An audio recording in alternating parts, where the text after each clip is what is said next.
ಇವತ್ತಿನ ಕಾಲದಲ್ಲಂತೂ ವಿಲ್ಲನ್ಗಳೇ ಹೀರೋಗಳ ಥರ ಮೆರೀತಿದ್ದಾರೆ ಬಿಡಿ. ನಮ್ಮ ಬೈರು ಕಷ್ಟಪಟ್ಟು ದುಡ್ದಿರೋ ಆಸ್ತಿ ಅದು. ಅವನು ತನ್ನ ಜೀವನೇ ಪಣಕ್ಕಿಟ್ಟು ಮಾಡಿರೋ ಹೆಸರು, ಅಧಿಕಾರ ಎಲ್ಲದನ್ನು ನುಗ್ಗು ನೀರು ಕೊಡೋದ್ಲು. ನನ್ನನ್ನು 20 ವರ್ಷ ಕತ್ಲೆ ಕೋಣೆಯಲ್ಲಿ ಕೂಡ ಹಾಕಿ ನರಳ ಹಾಗೆ ಮಾಡಿದ್ಲು. ಈ ಮಗಳನ್ನ ಬೇರೆ ಮಾಡಿ ಚಿಂದಂತ ಸಂಸಾರನ ಒಡೆದಾಕಿದ್ಲು. ಇಷ್ಟೆಲ್ಲ ಮಾಡಿರೋ ಅವಳಿಗೆ ಶಿಕ್ಷೆ ಆಗಬಾರ್ದ ಅಮ್ಮೋರೆ?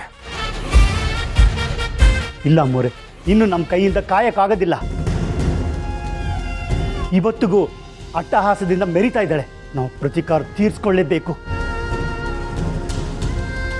ಪ್ರೀತಿ, ಸಂಬಂಧಗಳು, ಸಂಸಾರ, ಸುಖ, ಸಂತೋಷ ಅಂತ ನಮ್ಮ ಕೈನ ನಾವೇ ಕಟ್ಟಾಕೊಂಡಿದ್ದೀವೇನೋ ಅನಿಸ್ತಾ ಇದೆ ಅಮ್ಮೋರೆ.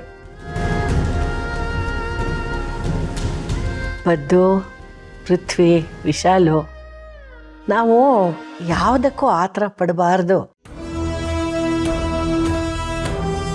ಈಗಷ್ಟೇ ಮಗಳು ಅಳಿಯ ಒಂದಾಗಿದ್ದಾರೆ. ಮೊಮ್ಮಗಳಿಗೆ ತಾಯಿ ತಂದೆ ಪ್ರೀತಿ ಸಿಗ್ತಾ ಇದೆ.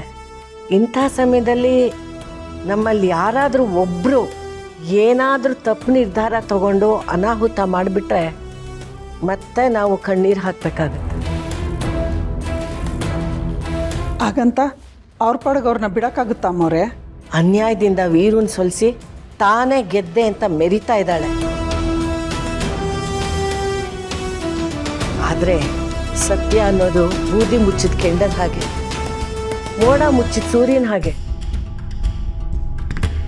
ಸತ್ಯ ಮತ್ತೆ ನ್ಯಾಯ ಯಾವತ್ತೂ ಸಾಯೋದಿಲ್ಲ. ಅವಳು ಬೆಟ್ಟ ಹತ್ತು ಕೂತಿದ್ದೀನಿ ಅಂತ ಅಂದ್ಕೊಂಡಿದ್ದಾಳೆ, ಆದ್ರೆ ಅವಳು ಕೂತಿರೋದು ಜಾರ್ ಬಂಡೆ ಮೇಲೆ. ಒಂದಲ್ಲ ಒಂದಿನ ಅವಳು ಕೆಳಗೆ ಜಾರಲೇಬೇಕು, ಜಾರಿ ಬಿದ್ದು ಕೈಕಾಲು ಮುರ್ಕೊಳ್ಳೇಬೇಕು. ಭಗವಂತ ಮೇಲಿದ್ದಾನೆ, ಅವನೇ ಎಲ್ಲದಕ್ಕೂ ದಾರಿ ಮಾಡಿಕೊಡ್ತಾನೆ. ಗಂಗಾಧರ ಮೂರ್ತಿಗಳ ಕುಟುಂಬ ಎಲ್ಲ ಒಂದಾಗಿದೆ. ಗುಡುಗು, ಮಿಂಚು, ಮಳೆ, ಬಿಸಿಲು ಎಲ್ಲ ಒಂದಾಗಿರೋವಾಗ ಪ್ರವಾಹ ಆಗದೆ ಇರುತ್ತಾ? ಆ ಪ್ರವಾಹದಲ್ಲಿ ಅವಳು ಕೊಚ್ಕೊಂಡು ಹೋಗಲೇಬೇಕು. ಅವಳ ಅಂತ್ಯ ಹತ್ರ ಆಗ್ತಾ ಇದೆ.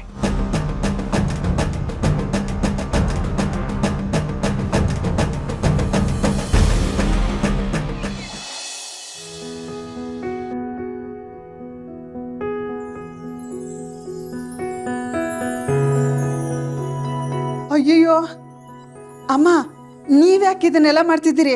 ಎದೋಳೆ ಎದೋಳೆ. ನಾನು ಯಾಕೆ ಮಾಡಬಾರ್ದು?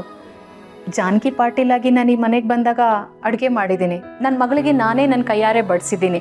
ಅದು ಅಲ್ಲದೆ ಮೊನ್ನೆ ತಾನೇ ಮನೆಯವರೆಲ್ಲರೂ ಸೇರಿಕೊಂಡು ಹಬ್ಬದ ಅಡುಗೆ ಮಾಡಿದ್ದೀವಿ. ಇದನ್ನು ನಾನು ನನ್ನ ಮನೆ ಅಂತ ಅಂದ್ಕೊಂಡಿದ್ದೀನಿ. ನನ್ನ ಮನೇಲಿ ನಾನು ಅಡುಗೆ ಮಾಡೋದು ತಪ್ಪ ಹೇಳಿ? ಅಮ್ಮ, ಈ ಥರ ಮಾತಾಡಿ ನನ್ನ ಬಾಯಿ ಕಟ್ಟಾಕ್ಬಿಟ್ರಿ ನೀವು.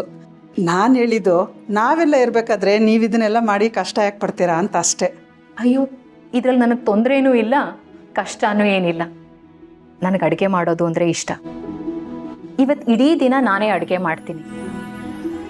ಇವತ್ತು ಹುಣ್ಣಿಮೆ, ಅದರಲ್ಲೂ ರಾತ್ರಿ ಮನೆಯವ್ರು ಎಲ್ರಿಗೂ ಬೆಳದಿಂಗಳು ಊಟ ಬಡಿಸ್ಬೇಕು, ಎಲ್ರಿಗೂ ಕೈ ತೂತು ಕೊಡಬೇಕು. ಇದು ನನಗಿರೋ ಒಂದು ಪುಟ್ಟ ಆಸೆ.